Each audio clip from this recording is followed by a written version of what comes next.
India, Pakistan, two countries right next to each other. Actually, they used to be one country not that long ago. Now they're separated, divided, and sometimes there's a little contention between the two countries. Today I'm going to focus on the contention of अस्सलामुअलैकुम, welcome back guys to another reaction video के अंदर। आज मैं आपके लिए बड़ी ज़बरदस्त video लेके आ गया, जो कि है एक अंग्रेज़ ने वीडियो बनाई है इंडिया और पाकिस्तान के जो स्ट्रीट फूड है ना, किसके बेस्ट स्ट्रीट फूड है। मैंने भी नहीं देखी वीडियो, आप लोगों को नहीं देखी, तो वीडियो देखते हैं अभी किसका स्ट्रीट फूड सबसे बेस्ट है इस दुनिया के अंदर, इंडिया या पाकिस्तान का।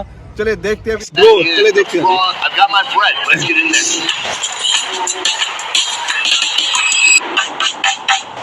Good morning from Pakistan. Right now I'm in the city of फिलहाल वो पाकिस्तान के अंदर इस्लामाबाद के अंदर 5 a.m. for breakfast. Well, let me back up for a second and explain what we're doing in this video. India, Pakistan, two countries right next to each other. Actually, they used to be one country not that long ago. Now they're separated, divided, and sometimes there's a little contention between the two countries. Today I'm going to focus on the contention around a couple of food items. I'm going to go to the capital in Pakistan and in India, and I'm going to compare two of the most popular dishes in each country, the nihari and the biryani. I'm going to see who does these dishes better. Both countries are going to claim they made it first or they made it better, but I want to see for myself. We're in Islamabad right now. We're heading to a restaurant that has the most insane hours I've ever seen. They open at 4:30 a.m. and they close at 9:30 a.m. By 9:30, if you want breakfast, it's too late. Pakistan की ना वो निहारी check करने जा रहा है, जो कि पाकिस्तान का मतलब कि एक कौमी डिश है, और इंडिया के अंदर वो बिरयानी चेक कर रहे हैं। By the way, the city's beautiful.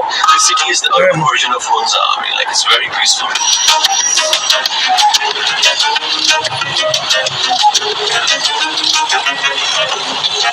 We are deep in Islamabad right now. We've come to an alleyway where there's a lot of business and a lot of action. There's a ton of breakfast places. This is semolina pudding or halva. Over here we've got some fried bread, and then there's a few different nihari places. This is the original nihari place on this street, but over time this place adopted the same name, this place adopted the same name, this place took the same name, and this place, the fact that all these people could sprout up around him, essentially copy his content and not face any consequences. I can't believe he hasn't gone ballistic. Can you imagine someone makes a best ever show review food and then they make money? I'd be pissed. So this guy is the original, and that's why we're going to him right now. So he just pulled out a huge beefy looking piece of beef. He drains out the broth and he puts it in his side bowl here. He breaks off some of the meat. I'm ordering triple meat because that meat looks delicious. He puts in the broth, and that broth is just like almost like an emulsion of fat. It looks fantastic. This is the ghee going in on top, and he hits it with a little bit of ginger and some chilies on top, and that is ready to eat. Thank you very much. Shukriya. This is a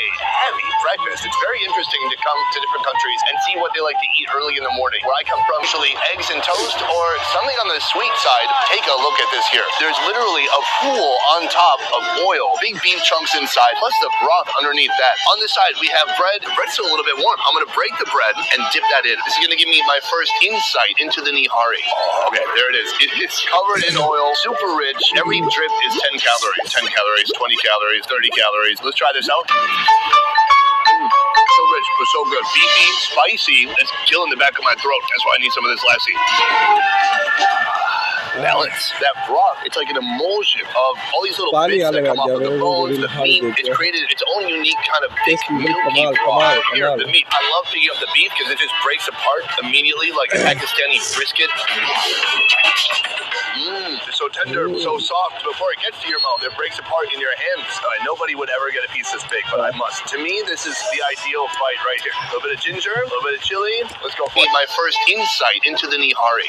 Okay, there it is. It's covered in oil, super rich. Every drip is 10 calories. 10 calories, 20 calories, 30 calories. Let's try this out. So rich, but so good. Beefy, spicy. It's killing the back of my throat. That's why I need some of this lassi. Balance. That broth, it's like an emulsion of all these little bits that come off of the bones, the meat. It's created its own unique kind of thick, milky broth. Here, the meat. I love picking up the beef because it just breaks apart immediately like a Pakistani brisket. It's so tender, so soft. Before it gets to your mouth, it breaks apart in your hands. Nobody would ever get a piece this big, but I must. To me, this... Cannot wait to get out of here. Let's go this way. The streets are all a mixture of cars, rickshaws, careful. Hi, hello. You need to watch your back when you're here so you don't get run over, because it can happen, and I've seen it happen. Our first restaurant, Acha, and here you can see they have these big beautiful pots, this mutton, and different types of nihari that have been cooking for hours and hours. We're about to see them dish it up and try it out. If you're gonna get nihari anywhere in the city, this is it right here. We've got the mutton going on here. I've asked for triple meat, just like I did in Pakistan. He is smothering it with this gravy. That looks incredible. Here, the most obvious difference between the two places is that this is mutton and I had beef in Pakistan. You're not going to find beef here. If you have something that someone does call beef, it's probably buffalo. Otherwise, the only other difference I see is with the bread. This bread is gorgeous. Look how bubbly and soft it is. Let's walk through it. It is certainly not missing any type of fattiness. That is the broth, the gravy, but there is like an oil slick still on top. I'm going to put a little bit of these sides on here. Hit it with a little bit of lime, get a little bit of ginger, and then a few of these chilies over here. I've got my bread. Let's get in there.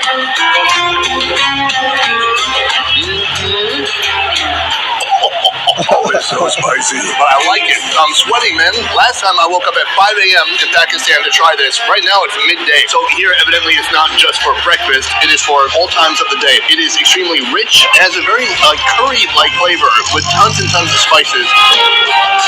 Like if you could take the energy in that street outside and put it into a bite and put it into your mouth, that is what just happened. I taste motorbikes, honking, people pushing me out of the way, heat, sweat, colors, everything. From the chicken biryani, let's go for it.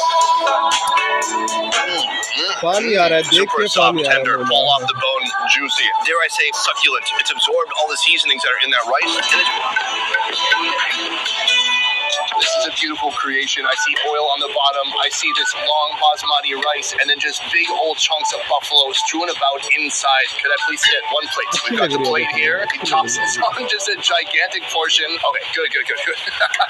Thank you very much. This portion alone is ridiculous. It's enough to feed a whole family. Look how much meat is on here. And then you can see the different colors of the basmati rice. There's white and orange and everything in between. It's greasy, heavy, and delicious looking. I'm going to try out just the rice. Here we go. Beautifully spiced. It's a little bit spicy. I can taste it up through my nose. It's soft, but it's not mushy. It's steamed perfectly. And oily at the same